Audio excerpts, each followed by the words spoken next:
نحمدہ و نصلی علی رسولہ الکریم اما بعد اعوذ باللہ من الشیطان الرجیم بسم اللہ الرحمن الرحیم ومن اعرض عن ذکری فإن له معیشة ضنکا ونحشره یوم القیامة اعمى۔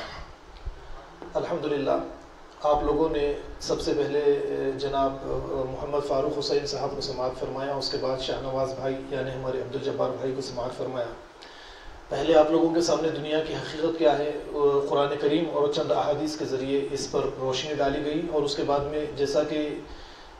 پچھلے اتوار کے روز بھی آپ لوگوں نے جو آخرت کی زندگی سے متعلق یعنی حشر کے دن جس طریقے سے اللہ رب العالمین کے آگے ہم حساب و کتاب کے لیے پیش ہوں گے اور دنیا میں ہمیں کس طریقے سے زندگی گزارنی چاہیے، جس پر ہمارے عبدالجبار بھائی نے روشنی ڈالی تھی، مزید اسی پر آج آپ کے سامنے اسی موضوع کو آگے بڑھاتے ہوئے اسی پر روشنی ڈالی گئی، اور قرآن کریم کی آیات کے ذریعے الحمدللہ بڑے اچھے ہی انداز میں آپ کو یہ بتایا گیا کہ کل قیامت کے دن کوئی کسی کے کچھ کام آنے والا نہیں ہے، ہر ایک شخص کے لیے اس کے اپنے اعمال ہیں، اعمال حسنہ ہے، اگر وہ لے کر اس دنیا سے جائے گا، اور اعمال حسنہ وہی ہے جس کا ذکر قرآن کریم کے اندر کر دیا گیا ہے۔ تو جو یہ لے کر اللہ کی بارگاہ میں حاضر ہوگا تو وہاں پر نہ تو رشتہ داریاں کام میں آنے والی ہے، رشتہ داریاں تو یہیں پر دنیا کے اندر کٹ جائیں گی، آخرت میں یہی اعمال صالحہ کے ذریعے حساب و کتاب، اور اس کے بعد میں دو زندگیاں جنت یا جہنم والی زندگی ملنے والی ہے۔ چلیے چند قرآن کریم کی آیات کو لے کر کچھ غلط فہمیاں ہم مسلم امت کے اندر، مسلم قوم کے اندر چند غلط فہمیاں ایک کئی صدیوں سے ہمارے بیچ میں چلی آ رہی ہے، اس سے پردہ ہٹانے کی کوشش کروں گا تاکہ ہم اپنے ذہن کو صحیح کر کے اس دنیا کی حقیقت کو ہم صحیح طریقے سے سمجھ سکیں، اور دنیا کو پہلے جنت بنائیں، بعد میں آخرت کی جنت کے لیے دنیا چھوڑ کر چلے جائیں۔ اس پر روشنی ڈالنے کی کوشش کروں گا۔ آپ اچھی طرح سے جانتے ہیں کہ اس دنیا کے اندر ہمارے آزاد 56 یا 57 ممالک ہے، اور پھر اس کے بعد میں تعداد اگر دیکھیں گے دنیا کے اندر مسلمانوں کی تو کروڑوں کے اندر آپ کو ملیں گے، اور کئی ممالک تو ہمارے آزاد اسلامی ممالک آپ کہیے، وہاں پر اسلامی یعنی اللہ کی کتاب کے مطابق قانون ہو یا نہ ہو، لیکن مسلمانوں کی میجورٹی ہے، اس حساب سے اسے اسلامی ممالک کہا جاتا ہے۔ تو اب آپ دیکھیے 57 یا 56 ممالک ہیں، پھر اس کے بعد میں کئی کروڑوں کی تعداد میں مسلمان دنیا کے اندر آباد ہے، اور دنیا کے کونے کونے میں ہر الا ماشاء اللہ تقریباً ممالک کے اندر مسلمان آباد ہے، کہیں پر میجورٹی میں ہے، کہیں پر مائنورٹی یعنی کہیں پر اقلیت میں ہے، کہیں پر اکثریت میں ہے، اور اس اعتبار سے اگر آپ نظر ڈالیں گے تو کہیں پر حاکم ہے، کہیں پر محکوم ہے، یا کہیں پر نیم حکومت ہماری ہے۔ تو اسی طریقے سے یعنی مسلمان قوم کی ایک اجتماعیت پر آپ نظر ڈالیں گے تو یہ پتہ چلے گا کہ لیکن اتنے ممالک رہنے کے باوجود بھی دوسری چیز، یا پھر اتنی کروڑوں کی تعداد رہنے کے باوجود بھی جو چیزیں ہمارے سامنے آتی ہیں، غیر مسلم ممالک سے، غیر مسلم قوم سے مسلمان ہر ایک اعتبار سے ہر ایک مسئلے کے اندر آپ کو کمزور نظر آئیں گے۔ 56 یا 57 ممالک ہیں، لیکن آپ دیکھیں گے انہیں روپیے کی ضرورت پڑتی ہے تو مغربی ممالک کی طرف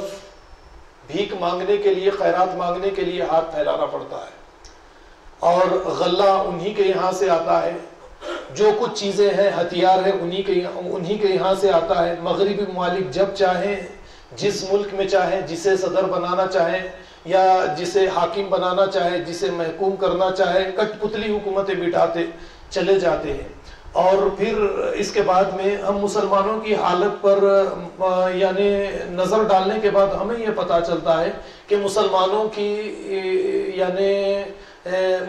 کی زبانوں پر جو باتیں ہیں وہ یہ ہے کہ دنیا مسلمانوں کے لیے حقیر ہے، ذلیل ہے، جس طریقے سے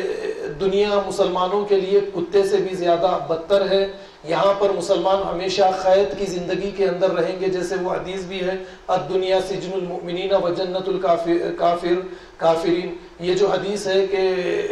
دنیا جو ہے وہ مومنوں کے لیے، مسلمانوں کے لیے قید خانہ ہے اور کافروں کے لیے جنت ہے، یا اسی طریقے کی باتیں آپ کو ہر ایک تقریباً الا ماشاء اللہ تقریباً یہی باتیں آپ کو سننے کے اندر ملتی ہے۔ تو چلیے غیر مسلمین اب جب یہ باتیں سنیں گے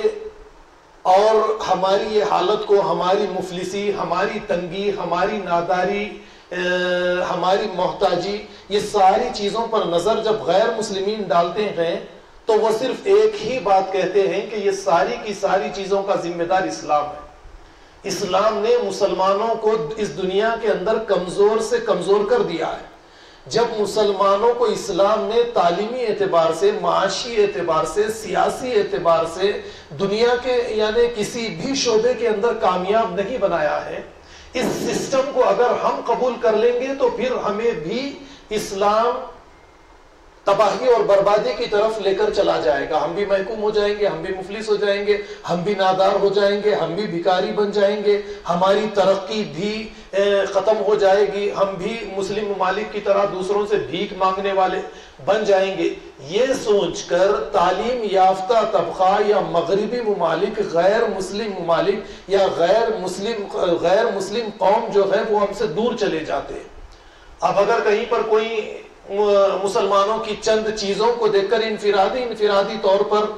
مسلمانوں کی چند چیزوں سے یا وہ خود قرآن کریم کا مطالعہ کر کے اسلام کو قبول کر لیتا ہے تو یہ اچھی بات ہے، لیکن یہ ہمارے لیے کوئی کامیابی کی ضمانت نہیں ہے۔ اسلام کا قبول کرنا جس وقت میں چنگیز خان کی اولاد نے بغداد کو تباہ و برباد کر دیا تھا، خلافت بنو عباس کا خاتمہ کر دیا تھا، اس وقت میں مسلمانوں نے اجتماعی طور پر جو کارنامہ انجام دیا اور چنگیز خان کی ساری اولاد کچھ ہی سالوں کے اندر ساری کی ساری اسلام کے اندر داخل ہو چکی تھی۔ اس طریقے سے اگر اسلام کے اندر لوگ آپ داخل کروانا چاہتے ہیں لوگوں کو، تو اسلام کو ایک دوسرے ڈھنگ سے غیر مسلمین کے سامنے پیش کرنا پڑے گا، جس طریقے سے کبھی رشیا نے پیش کیا تھا ان کے سسٹم کو، اور آج مغربی ممالک پیش کر رہے ہیں ان کے سسٹم کو، سوشیلزم کے نام سے، کبھی کیپٹلزم کے نام سے، سوشیلزم کے نام سے جس طریقے سے پیش کیا ہے، اس طریقے سے ہمیں بھی اسلام کو غیر مسلمین کے سامنے ایک نظام کے طور پر دنیا کے تمام مسائل کے حل کے طور پر اگر ہم پیش کریں گے، پہلے اپنے مسائل کو ہم حل کریں گے، غربت کا خاتمہ کر لیں گے، سیاست پر یعنی حاکم کے طور پر ساری دنیا کے سامنے اپنے آپ کو منوائیں گے اور تعلیمی اعتبار سے اپنے آپ کو اعلیٰ کر کے دکھائیں گے، تو غیر مسلمین دین اسلام کو بڑی تیزی کے ساتھ قبول کریں گے۔ اس کے لیے کہ مسلمان اتنی یعنی محتاجی کے عالم میں مکان کی تنگی، روٹی کی تنگی، لباس کی تنگی، ہر ایک مسئلے کے اندر تنگی، محتاجی، ناداری، مفلسی، یہ مسلمانوں کے اندر آئی کہاں سے ہے کہ غیر مسلمین دیکھ کر اس چیز کو پسند نہیں کرتے۔ تو آپ کو پتا چلے گا، آپ جمعے کا خطبہ سننے کے لیے یا کسی عالم کی تقریر سننے کے لیے یا خاص کر آپ جمعہ خطبہ سننے ہی کے لیے آپ چلے جائے تو علماء حضرات ہی آپ کو یہ کہتے ہوئے نظر آئیں گے کہ دنیا مسلمانوں کے لیے اسی طریقے سے لکھ دی گئی، آپ کی تقدیر میں یہی ضلالت ہے، ذلت ہے، رسوائی ہے، محتاجی ہے، جھیلنا ہے۔ غیر مسلمین بھوکے جس طریقے سے بھوکے دسترخوان پر ٹوٹ پڑتے ہیں، اسی طریقے سے تم پر ٹوٹ پڑیں گے، تمہیں تباہ و برباد کر دیں گے۔ اللہ کے نبی صلی اللہ علیہ وسلم کی پیشین گوئیاں ہیں کہ سارے کے سارے اتحاد و اتفاق کریں گے اور تمہیں ختم کرنے کے لیے چڑھیں گے، دوڑیں گے، ختم کریں گے۔ امام مہدی کے نکلنے کے بعد میں تمہارے حالات سدھریں گے، جب تک کے لیے تمہیں انتظار کرنا ہے۔ اور امام مہدی کے نکلنے کے بعد میں بھی مسلمانوں کے بیچ میں کئی فرقے بن جائیں گے، چند افراد امام مہدی کا ساتھ دیں گے، باقی سب کے سب گمراہ ہو جائیں گے، گمراہ لوگوں کے ساتھ دجال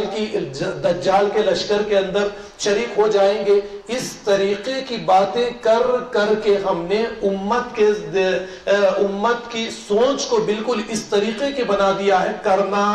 یعنی دنیا کے اندر کام کاج کرنا، ترقی کے لیے کچھ کرنا نہیں ہے، تقدیر میں یہی ہماری لکھ دیا گیا ہے، تباہی ہے، بربادی ہے دنیا میں، آخرت میں ہمیں سب کچھ مل جائے گا۔ چلیے اب قرآن کریم سے اگر ہم سوال کریں گے کیا ایسا ہی ہے اگر پچھلی زندگیاں آپ دیکھیں گے کہ حضرت آدم کے بعد سے ابراہیم علیہ السلام کا دور لیں گے، نوح علیہ السلام کا لیں گے، پھر ابراہیم کا لیں گے، تو وہ ایک الگ شکل ہے. اس وقت میں بادشاہت قائم تھی، اور بادشاہ کا جو مذہب ہوتا ہے یہ زبردستی لوگوں کو وہی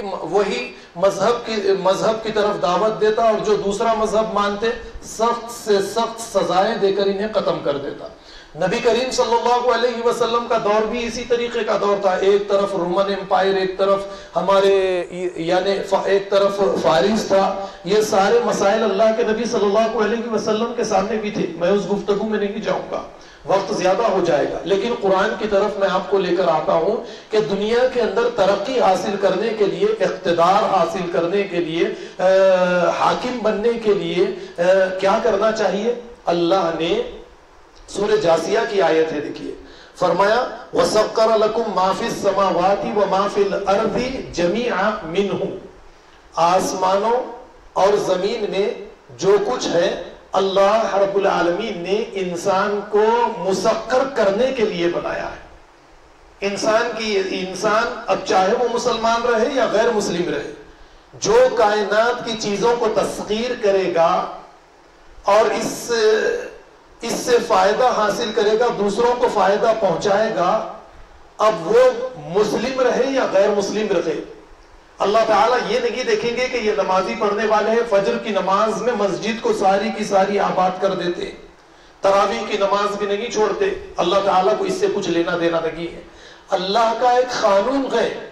اس قانون کو جو قوم فالو کر لے گی، اگرچہ وہ بتوں کی پوجا کرے، گائے کی پوجا کرے، سورج چاند ستاروں کی پوجا کرے، عیسیٰ کو اللہ کا بیٹا مانے، عزیر کو اللہ کا بیٹا مانے، اللہ کی کتاب کو نہ مانے، لیکن اللہ کے ایک قانون کو اگر وہ فالو کر لے، یہ قانون جو قرآن کریم کے اندر بیان کر دیا گیا، وَسَخَّرَ لَكُم مَّا فِي السَّمَاوَاتِ وَمَا فِي الْأَرْضِ جَمِيعًا مِّنْهُ، کہ اس کائنات کی ساری چیزوں کو تم مسخر کرو. جب تم ان کو مسخر کرو گے تو اللہ رب العالمین، جیسے دوسری جگہ پر اللہ تعالیٰ نے یہ فرمایا کہ کامیابی تمہیں مل کر رہے گی، تو یہ ایک قانون ہے. دیکھیے، جب اس قانون کے اوپر مسلمان عمل کریں گے، اس یعنی کائنات کی چیزوں کو، زمین و آسمان میں جو کچھ، آسمانوں اور زمین میں جو کچھ ہے، اس کو تسخیر کریں گے. اب اس کے لیے میں خطبہ جمعہ کے موقعوں پر بار بار، جیسے پانی کی لہروں کے ذریعے ٹائیڈل انرجی، یا پھر سورج کی شعاؤں کے ذریعے سولار انرجی، یا پھر اسی طریقے سے آپ دیکھتے چلے جائیں مغربی ممالک کچرے کے ذریعے الیکٹرک پیدا کر لینا، یا آپ حضرات پہلے کے دور میں جائیں گے تو خط و کتابت کے ذریعے اپنی باتیں دوسروں تک پہنچائی جاتی تھی. آج کے دور میں آپ اپنے موبائل کے اندر لکھیے، جو تحریر کریے، ایک بٹن دبائیے، ساری دنیا کے اندر اپنا میسج عام کر دیجئے جس کو پہنچانا چاہتے ہیں. تو اس طریقے سے جو قوم اللہ کی یعنی یہ جو چھپی ہوئی چیزیں ہیں ان کو تسخیر کرتا چلا جائے اور اس کے ذریعے فائدہ اٹھائے، وہی اس دنیا کے اندر غالب رہیں گے. اور نمازیں پڑھنے والے اگر یہ نہ کرے، روزے رکھنے والے اگر یہ نہ کرے، حج کرنے والے اگر یہ نہ کرے، تو یہ محکوم بن کے رہیں گے، اور ان کی محکومیت قیامت کے آخری دن تک کے لیے بھی رہے گی. اگرچہ امام مہدی بھی آ جائے، مجھے یعنی کہنا چاہیے مجھے، اگرچہ امام مہدی بھی آ جائے اور وہ اسی طریقے سے زندگی گزاریں گے، تو یہ کبھی غالب نہیں ہو سکتے. اب دیکھیے، جیسے میں نے چند باتیں آپ کے سامنے رکھی کہ دنیا حقیر ہے، ذلیل ہے، ایک مچھر کے پر سے بھی زیادہ اس کی کوئی حیثیت نہیں ہے. قرآن کریم پر قرآن کریم کی طرف میں آپ کی توجہ لے جاؤں گا. اللہ تعالیٰ فرماتے ہیں کہ جو ایمان لاتے ہیں، اس دنیا کے اندر اعمال صالحہ کرتے ہیں، لہم مغفرۃ ورزق کریم، ان کے لیے مغفرت ہے، اس دنیا کے اندر ان کے لیے حفاظت کا سامان ہے اور عزت کی روٹی ہے. ورزق کریم، عزت کی روٹی ہے. اب آپ دیکھیے، آپ پاکستان کو لے لیجئے، بنگلہ دیش کو لے لیجئے، یا اسی طریقے سے کسی بھی مسلم ممالک کو آپ لے لیجئے، رزق کا مسئلہ آئے، تعلیم کا مسئلہ آئے، یا کسی دوسری چیزوں کا مسئلہ آئے، تو یہ محتاج ہے غیر مسلم ممالک کے. یہ اپنی طرف سے کچھ نہیں کر سکتے الا ماشاء اللہ چند ممالک کے، جس میں سے آج کل ترقی کی طرف جو ملک بڑھ رہا ہے وہ ترکی ذرا سا ترقی کی طرف ترقی کر رہا ہے. اب اس کے علاوہ آپ تمام کے تمام مسلم ممالک پر نظر ڈالیے، اللہ نے فرمایا وَرِزْقٌ کریم، جو اللہ پر ایمان لاتے ہیں ان کے لیے عزت کی روٹی ہے۔ اب ہماری محتاجگی، ہماری محتاجی، ہماری ناداری، ہماری مفلسی کو ہم اپنے سامنے رکھیں گے، اور پھر اس کے بعد میں اس کا تجزیہ کرنے کے بعد ہمیں یہ پتا چلتا ہے کہ ہم نے اللہ پر جس طریقے کا ایمان لانا چاہیے، جیسے قالت الاعراب آمنا قل لم تؤمنوا ولكن قولوا اسلمنا ولكن قولوا اسلمنا، اللہ نے فرمایا، اعرابی اللہ کے نبی کے پاس آ کر کہنے لگے کہ ہم ایمان لائے، مت کہو ایمان والے، یہ کہو کہ ہم مسلمان ہو گئے، اور اللہ نے آگے فرمایا کہ ایمان ابھی تمہارے دلوں میں اترا ہی نہیں ہے۔ تو یہاں پر میں نے یہ آیت آپ کے سامنے رکھی۔ اب اس کے بعد میں دیکھیے، میں سورہ یونس کی طرف آپ لوگوں کو لیے چلوں گا۔ یہ آیت زیادہ تر قبروں کے اوپر، درگاہوں کے اوپر آپ کو ملے گی۔ وہ آیت کیا ہے؟ الا ان اولیاء اللہ لا خوف علیہم ولا هم يحزنون الذین آمنوا وکانوا یتقون۔ اللہ کے اولیاء کو، اللہ کے دوستوں کو ڈر خوف نہ، وہ غمگین بھی نہیں ہوں گے اور ڈر اور خوف نہیں ہوگا۔ لیکن آگے اللہ نے فرمایا الذین آمنوا، جو لوگ ایمان لائے، وکانوا یتقون، اور تقوی اختیار کرے، اور پھر آگے اللہ نے فرمایا لہم البشریٰ فی الحیات الدنیا، ان کے لیے خوشخبری ہے دنیا کی زندگی میں۔ دنیا کی زندگی میں خوشخبری اللہ رب العالمین دیتے ہیں۔ جو ایمان لا کر تقوی والی زندگی اختیار کرتے ہیں۔ اب آپ ذرا غور کیجئے کہ جب اللہ نے خوشخبری سنا دی کہ اس دنیا کے اندر ان کے لیے خوشخبری ہے، تو غم، ناداری، مفلسی، محتاجی، یہ ساری چیزیں اہل ایمان کے یہاں پر کیسے آ سکتی ہے؟ یہ اللہ کا کلام ہے۔ اللہ کے کلام سے زیادہ سچائی کسی اور کے کلام میں، کسی اور کی تحریر میں، کوئی اور کتاب میں ہمیں ہرگز نہیں مل سکتی۔ غلطی کہیں نہ کہیں ہمارے اپنے اندر ہے۔ واعظین، علماء دین نے جس طریقے سے ہمارے ذہنوں کو تیار کر دیا ہے، یہی ایک بڑا مسئلہ ہے کہ ہم اس سے باہر نکلنا نہیں چاہتے ہیں۔ یہ ایک آیت میں نے آپ کے سامنے، یعنی 3 آیتیں میں نے اب تک آپ کے سامنے رکھی ہے۔ اب ایک بڑی مشہور آیت سورہ بقرہ کی آیت کا نمبر 201 ہوگا۔ آپ گھر جانے کے بعد میں دیکھیے، ہر 5 وقت کی نماز کے بعد میں ہم یہ دعا کرتے ہیں، ربنا آتنا فی الدنیا حسنہ۔ پہلے دنیا کو ہمارے لیے حسین کر دے، دنیا کے اندر سے یعنی تنگی دور کر دے، محتاجی دور کر دے، مفلسی دور کر دے، ہماری زندگی ایک اعلیٰ زندگی رکھے، ہماری زندگی ایک کامیاب زندگی رکھے، ہم سیاسی اعتبار سے، تعلیمی اعتبار سے، ہر شعبے کے اندر ہم کامیاب رہیں، ہم اچھی زندگی گزارنے والے اس دنیا کے اندر ہمیں بنا دے۔ ربنا آتنا فی الدنیا حسنہ وفی الآخرۃ حسنہ۔ پھر اس کے بعد دعا میں کہا جا رہا ہے کہ ہماری آخرت کو بھی درست کر دے، ہماری آخرت کو بھی اچھی کر دے۔ یہ 4 آیتیں میں نے آپ کے سامنے رکھی ہے، دیکھیے۔ اب اس کے بعد میں ایک 5ویں آیت ہے جس کے اندر اللہ رب العالمین نے فرمایا للذین احسنوا فی ہذہ الدنیا حسنۃ، جو لوگ اس دنیا کے اندر نیک اعمال کرتے ہیں، ہم ان کی دنیا کی زندگی کو بڑی بہترین بنا دیتے ہیں۔ جو لوگ اس دنیا کے اندر نیک اعمال کرتے ہیں، ہم ان کی دنیا کی زندگی کو بہترین بنا دیتے ہیں۔ اب اس کے بعد کی آیت تو سورہ نور کی آپ دیکھیے، بار بار آپ علماء دین سے اس آیت کو سنتے چلے جاتے ہیں۔ سورہ نور کی آیت نمبر 55 جس میں اللہ رب العالمین فرماتے ہیں وعد اللہ الذین آمنوا منکم وعملوا الصالحات لیستخلفنہم فی الارض کما استخلف الذین من قبلہم۔ اللہ کا وعدہ ہے۔ اب اللہ تعالیٰ کیا اپنے وعدے کے خلاف کریں گے؟ ہرگز نہیں کر سکتے اللہ تعالیٰ۔ اب چاہے کوئی انسان کچھ کہے، ہمیں اپنے ذہنوں کو تبدیل کرنا پڑے گا۔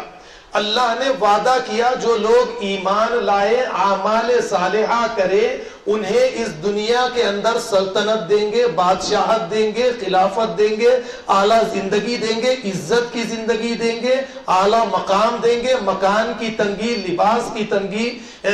رقص کی تنگی، یعنی ہر اعتبار سے ان کی زندگی کے اندر کشادگی پیدا کریں گے، عزت کی زندگی انہیں اس دنیا کے اندر دیں گے، ذلت، محتاجی، ناداری، مفلسی، ان تمام چیزوں کا خاتمہ کر دیں گے، محکومیت سے انہیں حاکم بنا دیں گے،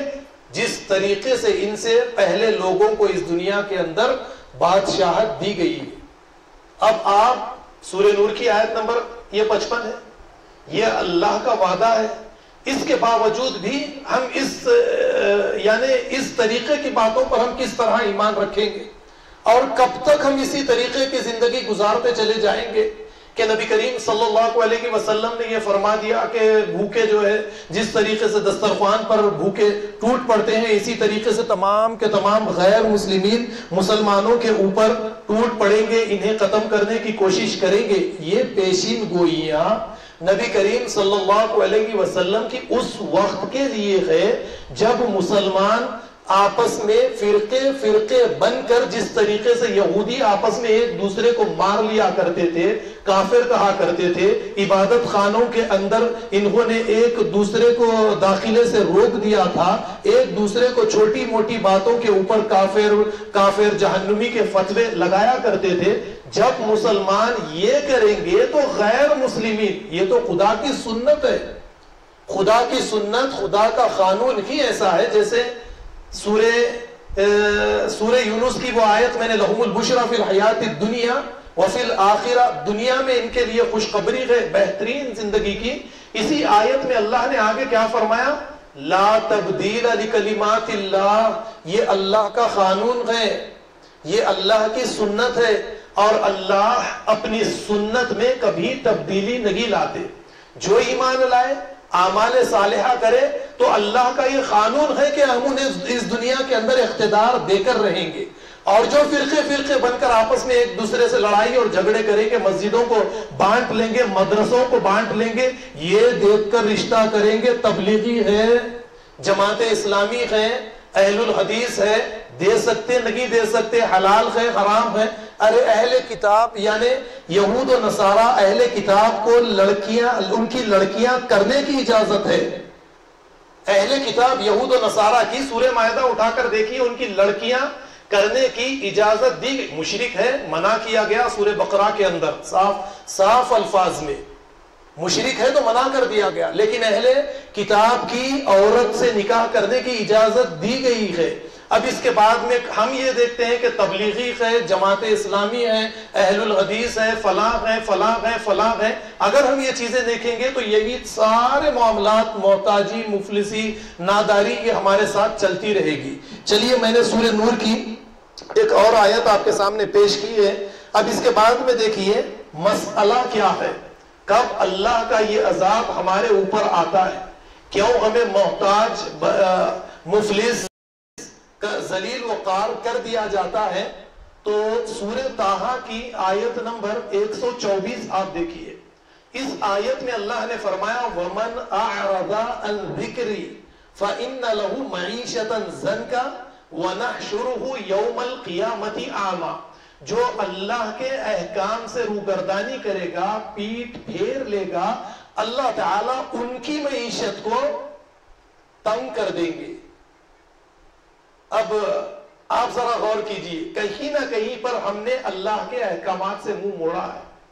یہاں پر ہم اگر اپنے آپ کو درست کر لیں، اللہ کے فرما بردار بن جائے، جس طریقے سے مجھ سے پہلے جو باتیں بتائی گئی کہ اللہ کی فرما برداری ہی کے اندر ہماری دنیا اور آخرت بنے گی، جب ہم یہ کر لیں گے تو قرآن کی آیت میں جیسے بتایا گیا فَإِنَّ لَهُ مَعِيشَةً ضَنْكَ، کہ ہم اس کی معیشت کو تنگ کر دیتے، بس یہی ایک مسئلہ ہے۔ پھر آگے آپ دیکھیں گے فَأَذَاقَهَا اللَّهُ لِبَاسَ الْجُوعِ وَالْخَوْفِ، جو یہ کرے گا تو اللہ تعالیٰ انہیں بھوک کا مزہ، بھوک کے عذاب کا، خوف کے عذاب کا انہیں مزہ چکھائیں گے۔ برما کے اندر، چین کے اندر، یا اسی طریقے سے شام کے اندر، شام کے بھی مسئلے کو لیں گے آپ، دو فرقے ہم خود بنے، قرآن کہتا ہے قُلْ هُوَ الْقَادِرُ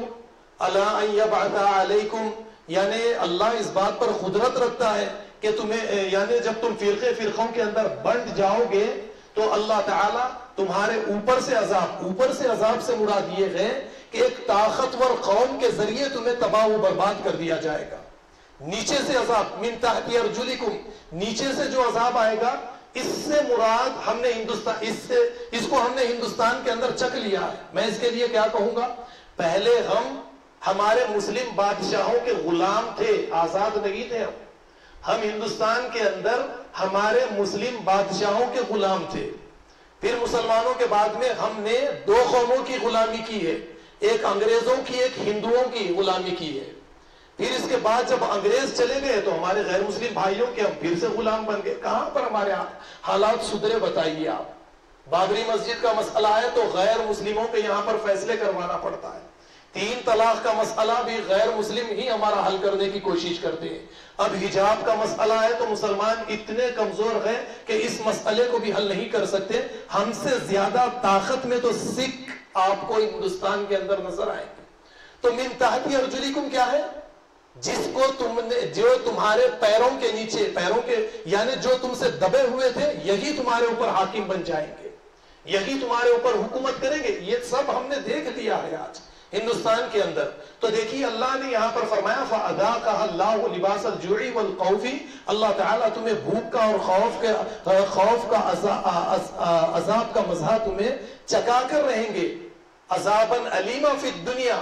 اور اللہ تعالیٰ سخت سے سخت عذاب تمہیں اس دنیا کے اندر دے کر رہیں گے. تو یہ ساری چیزوں کو اگر ہم ثواب کے بجائے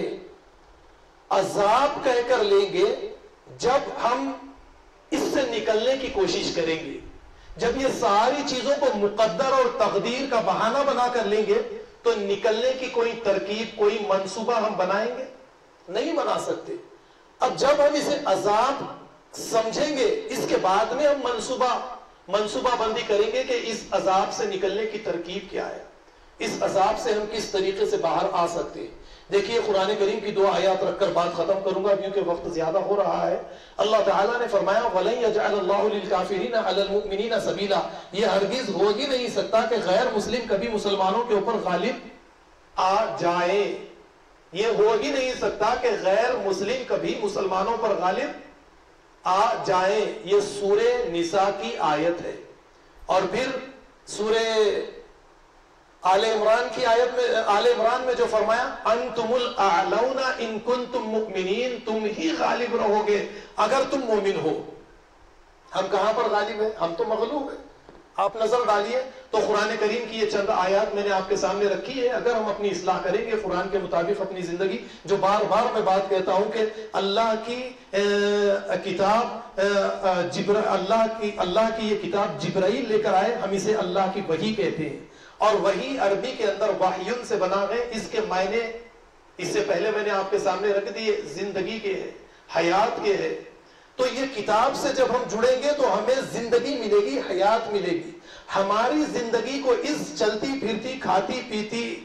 زندگی کو اللہ تعالیٰ زندگی تسلیم نہیں کرتے، بلکہ کہتے ہیں اولئک کالانعام، یہ جانوروں کے جیسی زندگی ہے. جانور بھی چلتے پھرتے ہیں، کھاتے پیتے ہیں، بچے پیدا کرتے ہیں، وقت آئے تو دنیا سے مر کر چلے جاتے ہیں. تو اس طریقے کی زندگی کو اللہ رب العالمین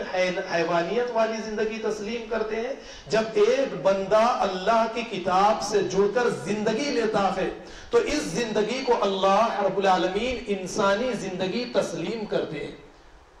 تو اللہ کی کتاب سے جڑ کر ہم ہر ایک مسئلے کا اس دنیا کے اندر حل کر سکتے ہیں، مگر ضرورت ہے اللہ کی کتاب سے جڑنے کی، اس کو سمجھنے کی، دوسروں کو سمجھانے کی. میں اپنی باتوں کو یہیں پر ختم کرتے ہوئے اللہ سے دعا کرتا ہوں کہ اللہ تعالی ہمیں سے سمجھنے والا، دوسروں کو سمجھانے والا بنائے. وآخر دعوانا الحمدللہ رب العالمین. والسلام علیکم ورحمۃ اللہ.